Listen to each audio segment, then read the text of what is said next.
Hello student, स्वागत है आपका मेरे यूट्यूब चैनल कंप्यूटर लर्निंग पे।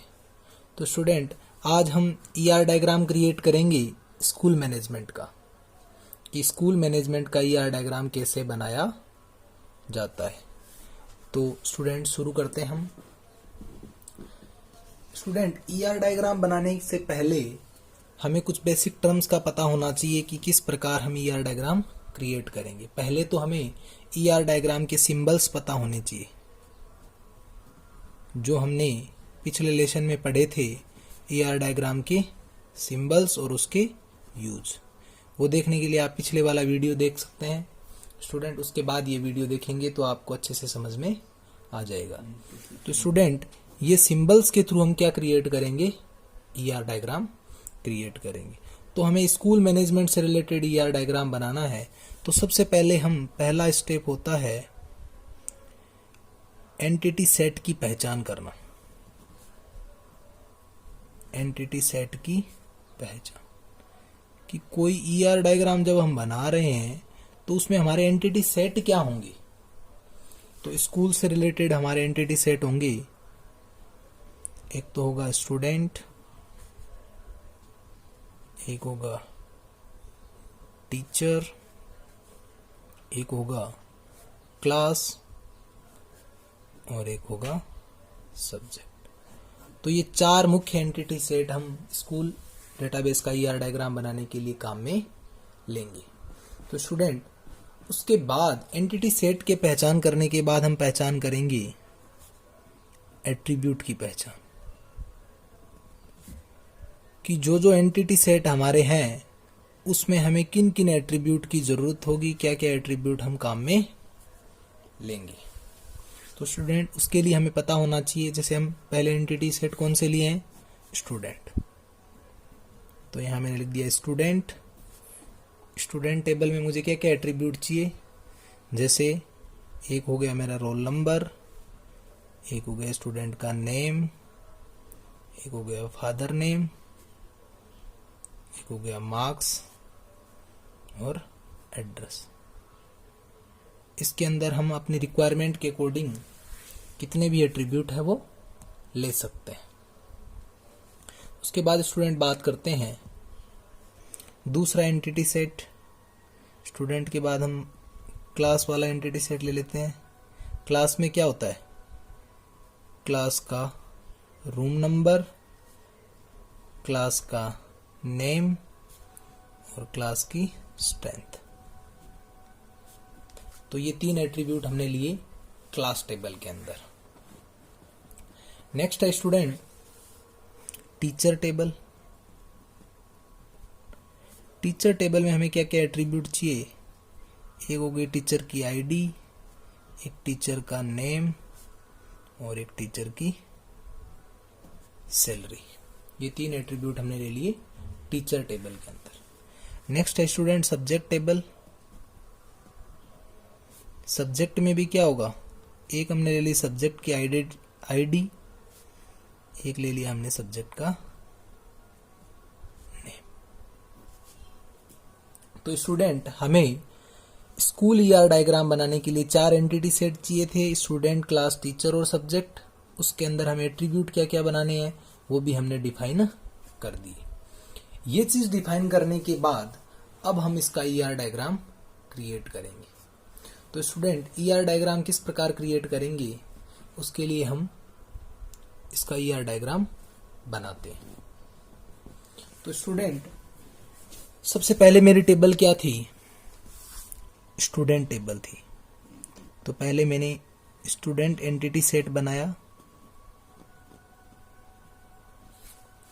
दूसरा क्या था, क्लास। तो यहां मैंने क्लास एंटिटी सेट है वो डिफाइन कर दिया। थर्ड क्या था, टीचर।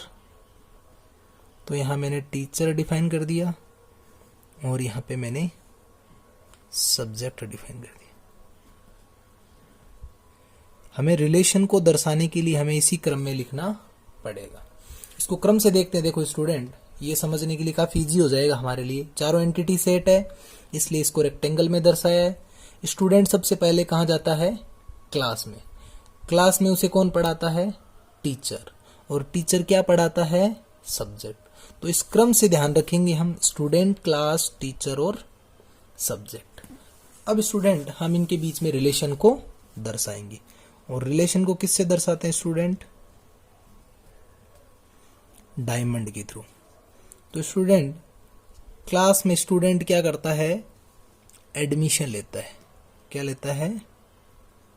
एडमिशन। तो एडमिशन का रिलेशन हो गया क्लास के साथ स्टूडेंट का। उसके बाद स्टूडेंट बात करते हैं हम टीचर का क्लास के साथ क्या रिलेशन।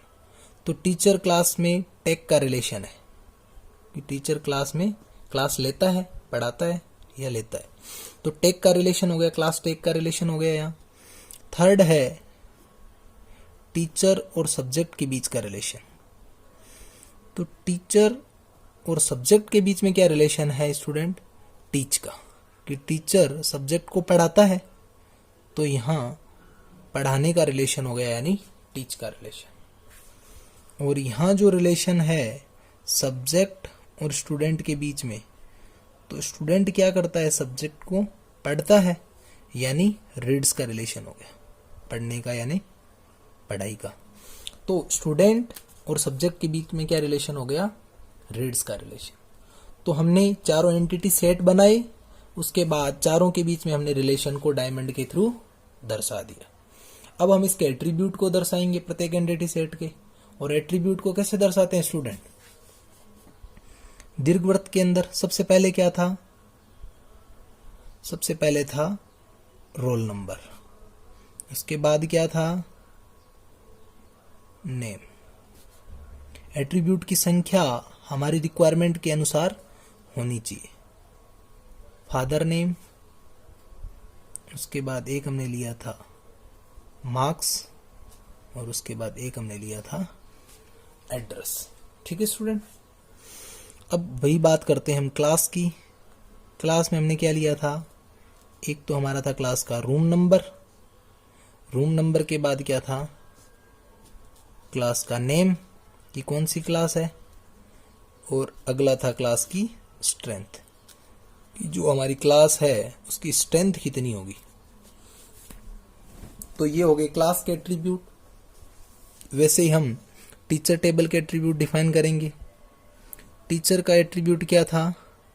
टीचर की आईडी, टीचर का नेम और टीचर की सैलरी। तो ये हमने एट्रीब्यूट डिफाइन कर दिए टीचर टेबल के। अब लास्ट टेबल कौन सी बची है? Subject table.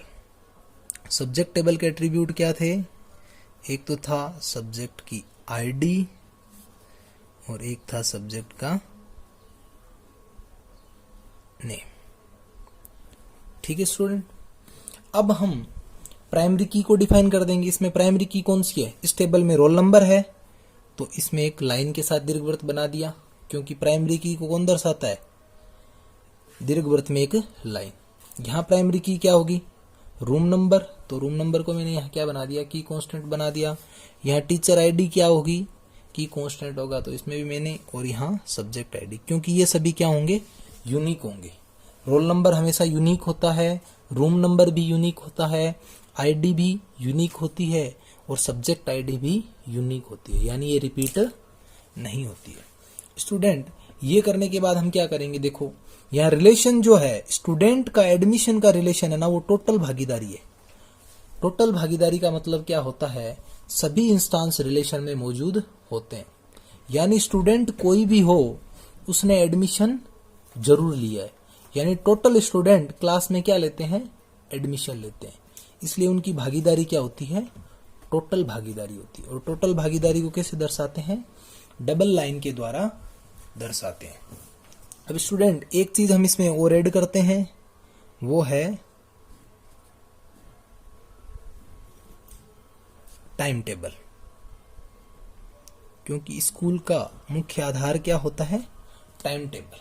टाइम टेबल के आधार पर है वो पूरी स्कूल का कार्यक्रम है वो चलता है। तो टाइम टेबल किस पे अप्लाई होता है स्टूडेंट? कभी पर्टिकुलर स्टूडेंट पे अप्लाई नहीं होता। टाइम टेबल जो होता है वो क्लास पे अप्लाई होता है। और टाइम टेबल किसके बेसिस पे लगता है? सब्जेक्ट के आधार पर लगता है कि कौन से सब्जेक्ट का कौन सा पीरियड होगा और कौन सी क्लास में होगा। तो सब्जेक्ट है वो टाइम टेबल के थ्रू रिलेट करता है किससे? क्लास से। ठीक है स्टूडेंट। टाइम टेबल में क्या होंगे एट्रीब्यूट? टाइम टेबल का एक एट्रीब्यूट ये हो सकता है, एक तो पीरियड नंबर कि कौन सा पीरियड है, और एक होता है डे। डे वाइज होता है ना टाइम टेबल। तो स्टूडेंट ये हो गए टाइम टेबल के एट्रीब्यूट, पीरियड नंबर और डे। तो स्टूडेंट ये हमारा तैयार हो गया ER diagram of school management. तो ये हमारा स्कूल मैनेजमेंट का एक ER डायग्राम है स्टूडेंट। आई होप कि आपको समझ में आ गया होगा। बाकी हम नेक्स्ट क्लास में पढ़ेंगे स्टूडेंट। तब तक के लिए धन्यवाद। जय हिंद, जय भारत।